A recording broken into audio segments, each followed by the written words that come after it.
नैबा जोंनि जनाय हालामाव थानाय जायफोर आइजोफोरनि बागै जोंनि माखासे सोलोंथाइ गाननाय जोमनाय फेग्रा मुवा आरो जोंनि गाननाय जोमनायफ्रा माखासे एसे बारलांनो हमनायफोरखौ नोजोर बोनानै दानाय लुनायफोरा जोबस्रांलांनो हमनायखौ नोजोर बोनानै बिथांमोना सावरायमेल मोनसे लादों।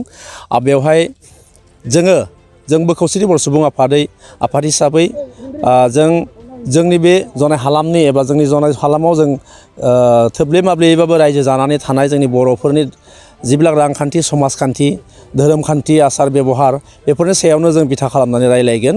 आरो जोंहा बेवहाय जों जिहेतुके बे हालामाव जोङो निरजिरै दं होनब्लाबो जोङो बांद्राय बुंनाय जानाय नङा, जिहेतुके जोंनि ओनसोलफ्रा गोग्लैसोनाय।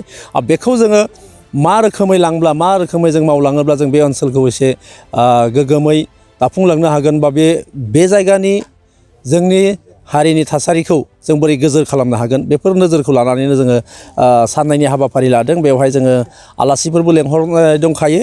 आलासि बिथांमोनखौ जों उनाव नोंथांमोना मिथिनो मोनगोन। बेखौ जों दिनै गाहाय खुन्थाखौ दिनै गायसनजेनबाय आरो बे गायसनजेननाय हाबाफारि हिसाबैनो दिनैनि बेखिनि हाबाफारिखौ जों आखायाव लादोंमोन। जिहेतु बेयो फैगौ 7 आरो 8 डिसेम्बराव जागोन, बेहाय रायजो राजानि मददथिखौ नोंथांमोना माबायदि लुबैगोन? बेवहायथ' निस्सय बेथ' गोनांथि दं। जिहेतुके रायजो राजा नङाब्ला जों मोनफ्रोमबो गोदोनिफ्राय जोंनि हारिनि जायफोर आफादफोर दं जों नुबोबाय थादों, उन्दैनिफ्राय जों नुबोबाय थादों, दिनैसिमबो जों नुबोदों। बर' फरायसा आफादानो होन, बर' साहित्य सभायानो होन, गासैबो आफादफ्रानो रायजोफोरनि हेफाजाब आरो मदद नङाब्लाथ' खुंफुंनायाव गोबां गोब्राबखा। बेवहाय जोंबो बुंनो लुगैगोन रायजोफोरखौ, बिनि गेजेरजों जों खावलायनो लुगैगोन रायजोफोरनि हेफाजाबखौ जोंनो गोनांथि दङ होननानै जों बुंगोन आरो बिथांमोनखौ जों खावलायगोन गुरैयै बिथांमोना जोंखौ बे 7 आरो 8 अक्ट' खालि बयबो गाव गावनि खामानिखौ दसे सम दोनथ'नानैब्लाबो नुजाथिफैनायखौ जों हास्थायगोन आरो जों बिथांमोनखौ नोंथांमोननि चेनेलनि गेजेरजों खावलायदों। जिहेतुके जों बेवहाय माखासे हाबाफारिबो लाबावनाय जादों। गाहाय आलासि थागोन आरो बिनि सिगां जोङो 7 अक्ट' खालि उन्दै हिन्जावसा बा हौवासा गथ'फोर जायफोर 15 बोसोरनि गाहायाव जायफोर हिन्जावसा हौवासाफोर दं बिथांमोनखौ जों हारिमु बादायलायनाय मोनसे हाबाफारि लादों। बे 7 थारिखआव जागोन। बिनि उनाव 8 थारिखआव जागोन बुलुर बादायलायनाय।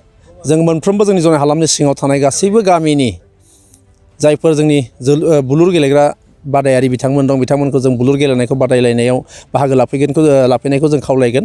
आरो बेजों लोगोसेयैनो फुंनि 9 रिंगानिफ्रायनो गेदेरफोरनि सेंग्रा एबा सिख्ला मोननैबो आरो मोसानाय बादायलायनाय एबा हारिमु बादायलायनाय दङ।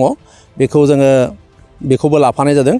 आरो बेखायनो जोंनि हालामनि सिङाव थानाय जायफोर लाइमोन बिथांमोना मोसानाय गोसो गुदुं दङ बिथांमोनखौ जोङो कम्पिटिसनाव एबा बादायलायनायाव बाहागो लाफैनायखौ जों नोंथांमोननि चेनेलनि गेजेरजों खावलायनाय जाबाय। खौरांगिरिफोरनिसिम साबायखर जासिबाय।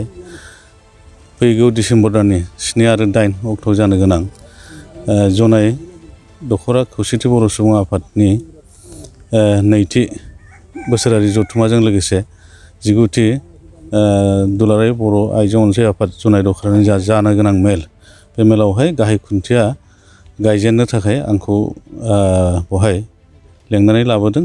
बिनि थाखाय आं बिथांमोननिसिम साबायखर बावबाय आरो जों आसा खालामदों जानो गोनां साननैनि हाबाफारिनि मेल, बे मेला जनाय हालामनि बर' हारिनि थाखाय आरो गासै मानसि हारिनि थाखाय मोजां मोनसे खौरां जौगानानै लाबोनो थाखाय सावरायनायाव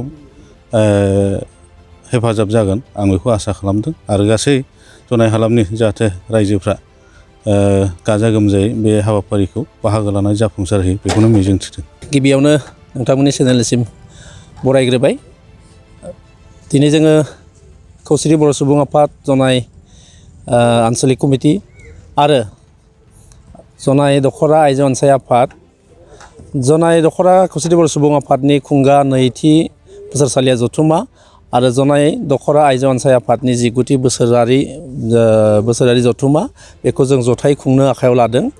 फैगौ डिसेम्बर दाननि 7 आरो 8 अक्ट'आव जोङो बेखौ खुंफुंनो थाखाय आखायाव लादों आरो बे खुंफुंनायनि नोजोरैनो दिनै जोङो दिनै गाहाय खुन्थियाखौ गायसननाय हाबाफारि मोनसे लादोंमोन।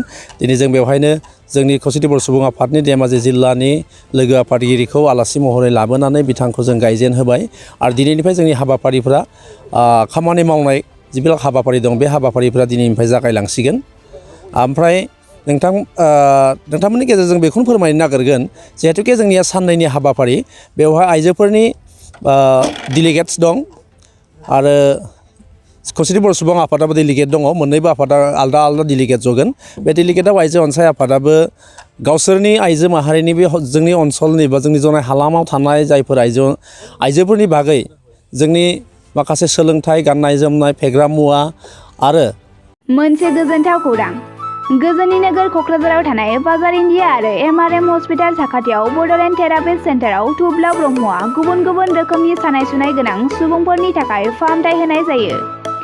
जेरै जान्जि सानाय, हान्थु सानाय, गोदोना सानाय, आदै सानाय, आफादावदै सानाय, जानजि जरा सानाय, खर' सानाय, सिनस्रि जरा सानाय बैफोरबायदि सुबुंफोरनि सानायफोरखौ फाहामथाय होबोगासिनो दं। सोरबाफोर बे बेरामाव गोग्लैनाय सुबुंफोरा बे खाबुखौ लानो हागोन। गोबां मिन्थिनो थाखाय नैबे जानबुं नङाव फन खालाम 9974030738।